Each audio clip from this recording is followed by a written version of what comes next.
ప్రముఖ సినీ నటుడు, ఉప ముఖ్యమంత్రి పవన్ కళ్యాణ్ పుట్టినరోజును పురస్కరించుకుని పశ్చిమ గోదావరి జిల్లా తాడేపల్లిగూడెంలో నియోజకవర్గ శాసనసభ్యులు బొలిశెట్టి శ్రీనివాస్ తనయులు రాజేష్ రక్తదాన శిబిరం ప్రారంభించారు. ఈ సందర్భంగా రాజేష్ మాట్లాడుతూ, పవన్ కళ్యాణ్ పుట్టినరోజు ఒక వైవిధ్యంగా, వినూత్నంగా జరిపేలా రూపొందించామన్నారు.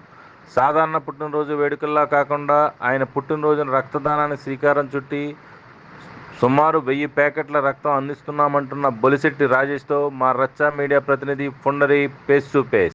ఈరోజు ఆంధ్రప్రదేశ్ ఉప ముఖ్యమంత్రి పవన్ కళ్యాణ్ పుట్టినరోజు సందర్భంగా రాష్ట్రం అంతా కూడా కోలాహలంగా అయితే ఉంది. ఎక్కడికక్కడ రక్తదాన శిబిరాలు కూడా ఏర్పాటు చేశారు. రాష్ట్రం మొత్తంగా కూడా రక్తదానాల శిబిరం అయితే ఏర్పాటు చేశారు. అలాగే పశ్చిమ గోదావరి జిల్లా తాడేపల్లిగూడెం నియోజకవర్గంలో బొలిశెట్టి శ్రీనివాస్ గారి ఆధ్వర్యంలో వారి తనయులు రాజేష్ అయితే 1000 ప్యాకెట్ల వరకు అయితే ఈరోజు అయితే రక్తదానం అయితే చేయించే ప్రక్రియలు అయితే ఇక్కడ ఉన్నారు. అయితే ప్రస్తుతానికి మనం విజువల్స్ చూడొచ్చు. ఇక్కడైతే అందరూ కూడా రక్తం అయితే దానం చేస్తున్నారు. యువకులంతా కూడా వచ్చి పవన్ కళ్యాణ్ అభిమానులు కావచ్చు, అలాగే జనసేన అభిమానులు కావచ్చు, అందరూ కూడా రక్తం అయితే ఇస్తున్నారు. ఇక్కడైతే బొలిశెట్టి శ్రీనివాస్ తనయులు రాజేష్ ఉన్నారు. వారిని అడిగి మరిన్ని విశేషాలు తెలిసిన ప్రయత్నం చెప్పండి.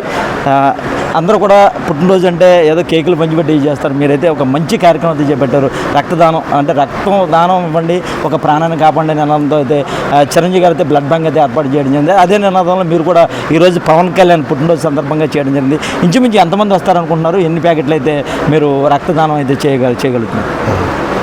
ముందుగా డిప్యూటీ సీఎం పవన్ కళ్యాణ్ గారికి నా హృదయపూర్వక జన్మదిన శుభాకాంక్షలు తెలియజేసుకుంటూ, దాదాపుగా ఇవాళ ఒక 1000 మందితో 1000 యూనిట్స్ తీయాలనేది మా ఆలోచన.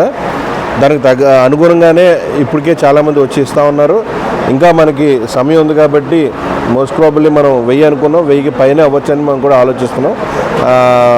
అట్లాగే ఏదైతే అందరూ బర్త్డే అనగానే కేక్స్ కట్ చేసో లేకపోతే చాక్లెట్సో బిస్కెట్సో పంచిపెట్టడం ఏదో అది కామన్ థింగ్. అది ఒక్కొక్కసారి ఆకలి మనకి ఎక్కువ అని కూడా అనిపించవచ్చు. కానీ ఏదైతే చిరంజీవి గారి ఆలోచన కానీ దానికి అనుగుణంగా ఉన్న కళ్యాణ్ గారు ఎప్పుడూ కూడా సమాజ సేవలో ఉండాలి, సమాజం బాగుండాలని కోరుకునే వ్యక్తి కాబట్టి ఆయన ఆలోచనకు అనుగుణంగానే మేము ఎప్పుడూ కూడా జనానికి ఉపయోగపడే పని చేద్దామనే ఆలోచనతోనే ఈ బ్లడ్ బ్యాంక్ పెట్టడం జరిగింది.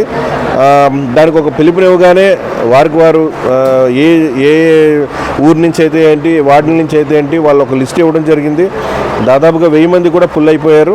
నాకు తెలిసి మనం మధ్యాహ్నం లోపు ఆ 1000 మంది కూడా కంప్లీట్ చేయగలమనే ఆలోచన అయితే మాకుంది.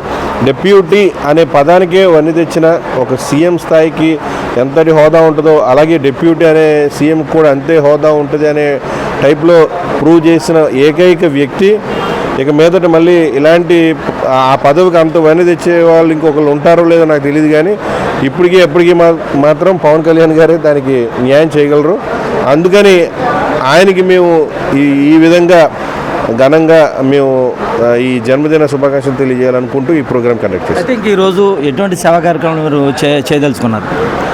అదే యాక్చువల్గా మొన్న పవన్ కళ్యాణ్ గారి పిలుపు మేరకు మన 30వ తారీఖున ఏదైతే వన మహోత్సవం జరిగిందో దాని కంటిన్యూషన్లో భాగంగా ఇవాళ ఆ కార్యక్రమం కూడా కంప్లీట్ చేస్తూ ఉన్నాం.